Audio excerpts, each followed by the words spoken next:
Very excited. Like I said, we've been making you guys wait long enough, so we are very excited to be joined by our young king, which I don't even know if he knows that we call him that, but Alek Thomas. What is happening, my man? Thank you so much for being here. What's going on? How you guys doing? We're doing great, man. How has everything been for you? I know this spring training has been kind of wild with your participation in the WBC. So how are you feeling so far? Feeling good. Yeah, spring training's been going good. Just had our first game, exhibition game with Team Mexico. Uh, didn't go too well, but um, we're getting our feet underneath us. New Yeah. team and everything, starting to get a chance to know each other a little bit. So it's a fun team, really funny, really lighthearted team, and I think we're gonna be pretty special in the classic. I'm much like yourself. My Spanish is terrible. I'm Puerto Rican, but I'm terrible at Spanish. So I was wondering how that was going with your teammates. But I also wanted to ask, what does it mean to represent Team Mexico in an event like this? Yeah, yeah. I don't speak any Spanish either, so it's all good. Little communication. We got a lot of guys on the team that only speak English, so it's all good. But All right, good. no, it means a lot. My mom's side of the family is all Mexican, and they're really excited for me to have this chance to represent that side, and yeah, they're super excited. How did your family react to you joining Team Mexico? Was that a big kind of celebration for them? Was your mom especially excited?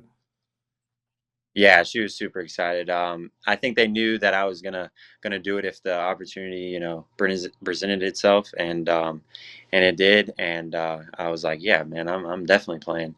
And yeah, they were all super stoked about it. And yeah, they're ready. They got their all their Mexico gear ready to go. One of our guys in the comment has been asking us for months about getting one of your jerseys for Team Mexico, so we gotta make some merch happen. But I know that this has been again kind of an expedited spring training. I talked to you at one point. You said you kind of got an early start on it. So, like, is this, especially considering like last year and how kind of strange the year was? Has this been like a little? Do you feel prepared, and does it feel like a little easier of a spring training for you?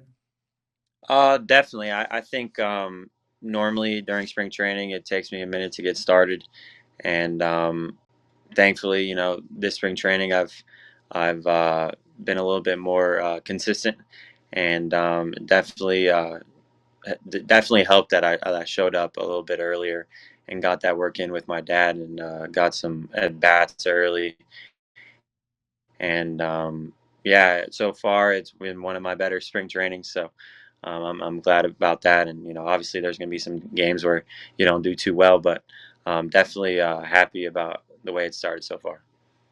Alec, I'm curious. Obviously, you really burst on the scene last year in the big league. Seemed like offensively, defensively, everything was really going extremely well for a few months, and then pitchers make adjustments, and there's kind of this period where you have to kind of adjust to what pitchers are maybe doing to you, and a lot of young guys, maybe hit a little bit of a roadblock.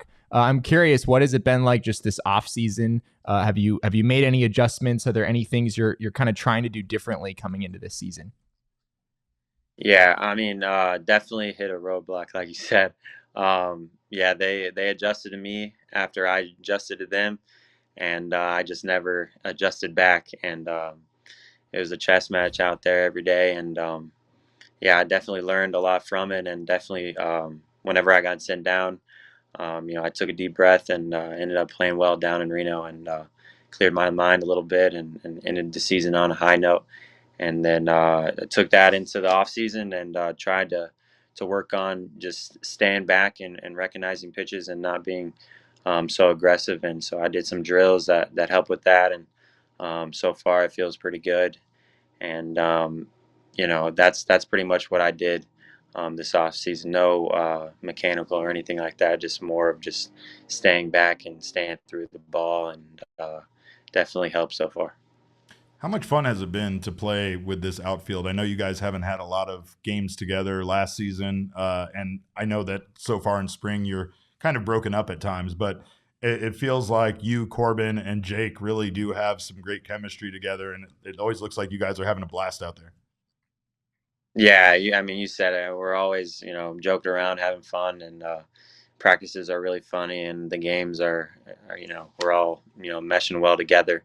And, we played, together for a while now, and, we're brothers out there. And, yeah, I definitely get glad we have a good group of guys out there.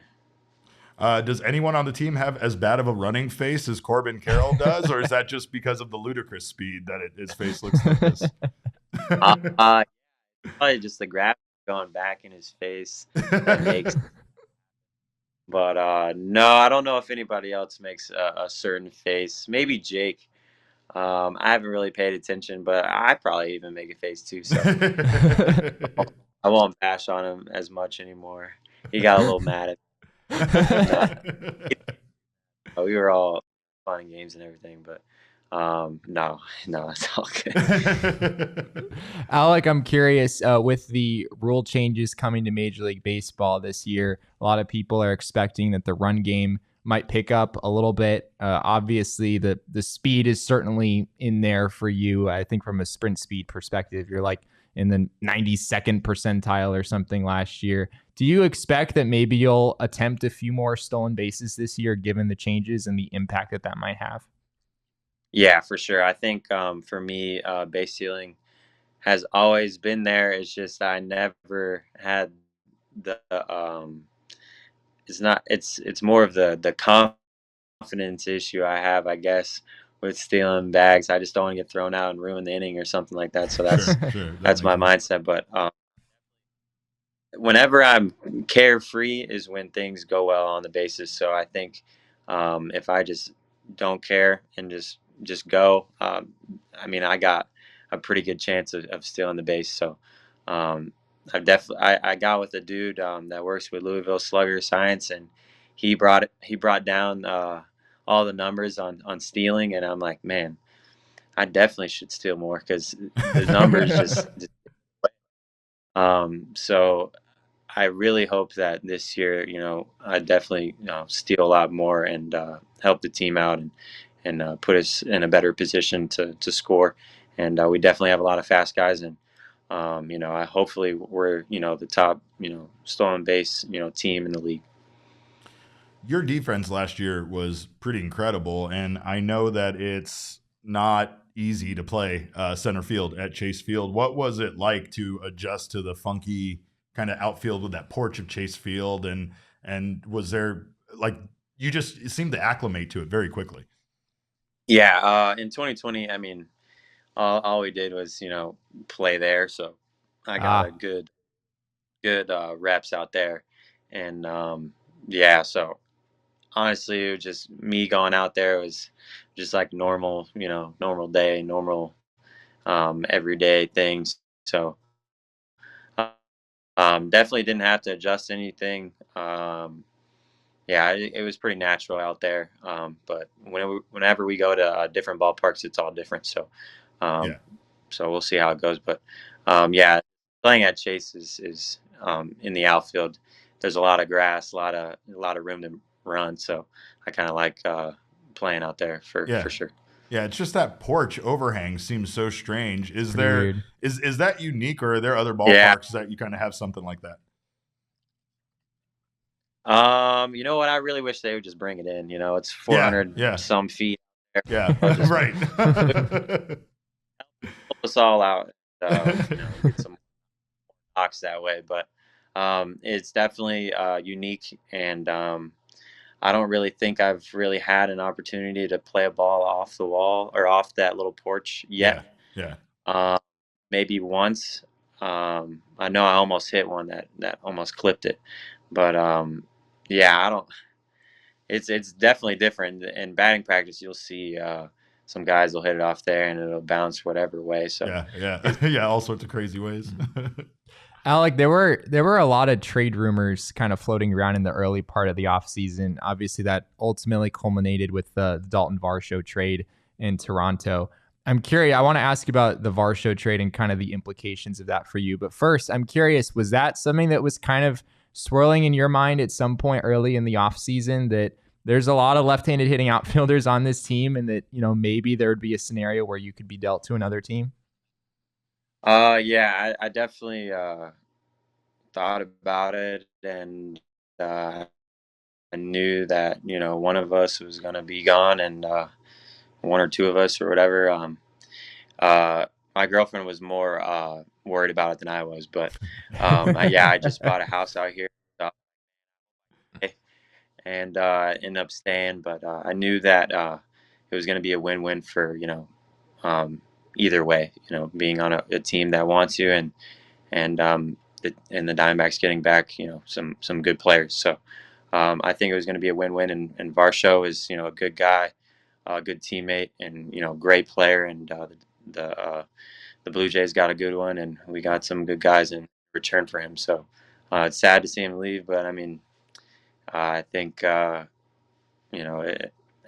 ultimately helped our team get better, and he's on a team that is always in the playoffs. So I feel like sides are happy, and then I'm happy too. So I get to stay. So Yeah.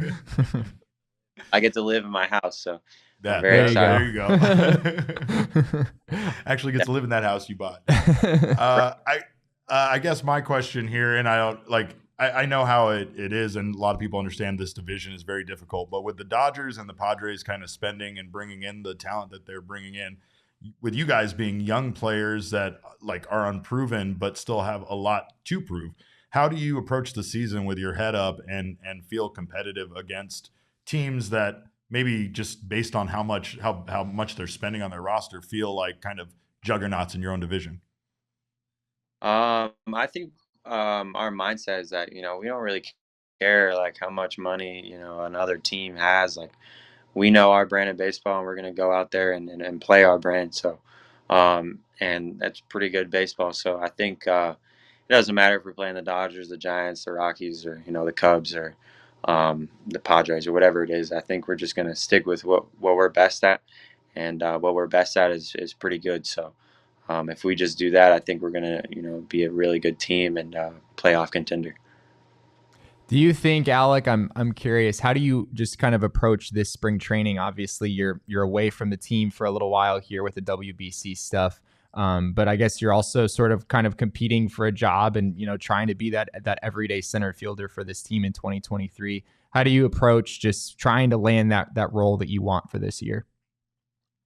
Yeah, so I mean, when I was down with the team earlier, I tried my best during my at bats to have good professional at bats, and take my walks when they were there, and play, or have the right approach, and it was going pretty well. So I would just try to do what I do best, and for the most part, I did that, and now I'm trying to carry it over into this WBC and still have that same approach, and prove myself there as well. So not only helping the home country, but helping myself try to win a job as well out there in center field. So yeah, so trying to do two things at once. Sure. Bring home the trophy, and also try to get that job as well. So um, honestly, I'm just gonna go out there and try to do my best, and I'll stick with my approach, and good things will happen when I do that. So. Does I don't mean to like undermine spring training games, but does playing games that are more meaningful, like the WBC, does that help you like to try to just kind of get your mind ready for the regular season versus if you were kind of just with the D-backs, not preparing for the regular season, but like Jesse said, also kind of trying to compete for that everyday spot as a center fielder?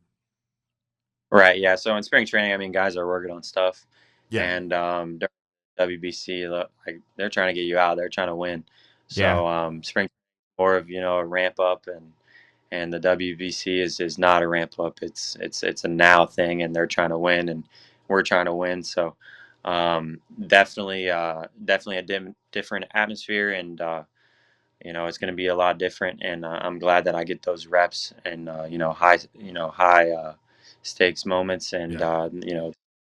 USA versus Mexico is gonna be sold out, Yeah. and I've never really been in front of that many people, so It's going to be an atmosphere. sure. And I think Torrey, said it best. I mean, he said, you're gonna love it, and it's gonna be a lot different, and I'm sure that the Diamondbacks were sold out back when they were in the playoffs, or when we were in the playoffs, and and that atmosphere was pretty sweet. So just for me to get that and be accustomed to that, going into the season, will definitely help a lot.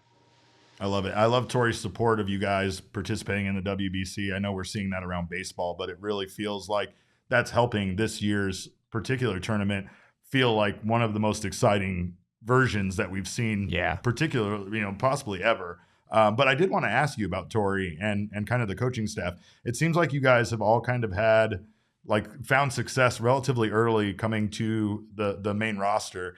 How helpful was it to have Torrey be your manager in that process and be supportive of you guys coming up? Just what was that atmosphere like when you came up to the main roster from minors? He was very chill.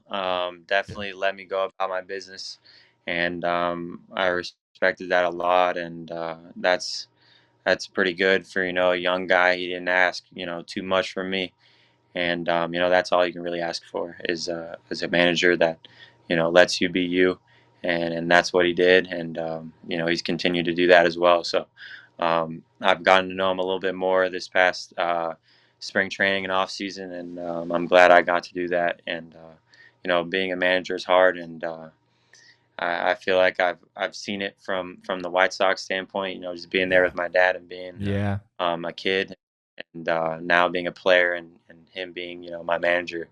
You definitely see the difference between the two, and now I understand.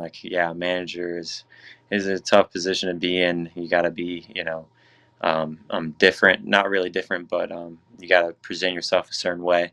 And Torrey has done a good job of it so far, and from my perspective, and definitely like him as a manager for sure. So in Fortnite, Alek, you or Corbin Carroll, who's better at the end of the day? Who told you about that? I poked around in the clubhouse at one point last year and found out a few things.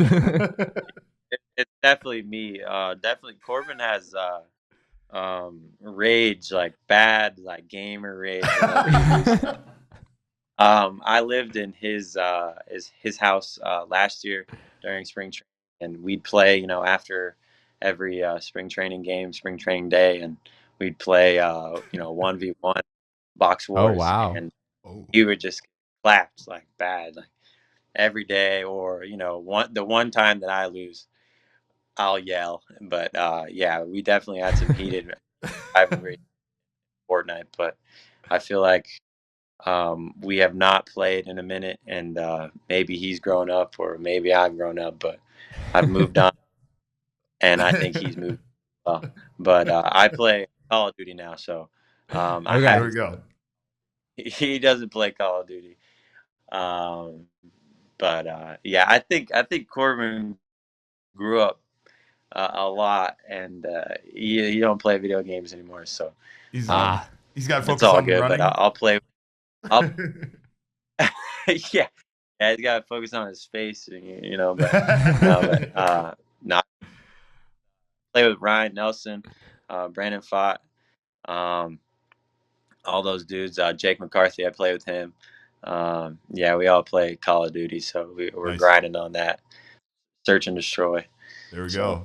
I'm a former Call of Duty guy myself, so reformed. I was addicted, and I had to step away myself. Hey, man, thank you so much for joining us. We appreciate it greatly. We wish you the best, and we can't wait to watch you this season, man. Yeah, I appreciate it, guys. Thank you. Thank you so much. Thanks, Alek.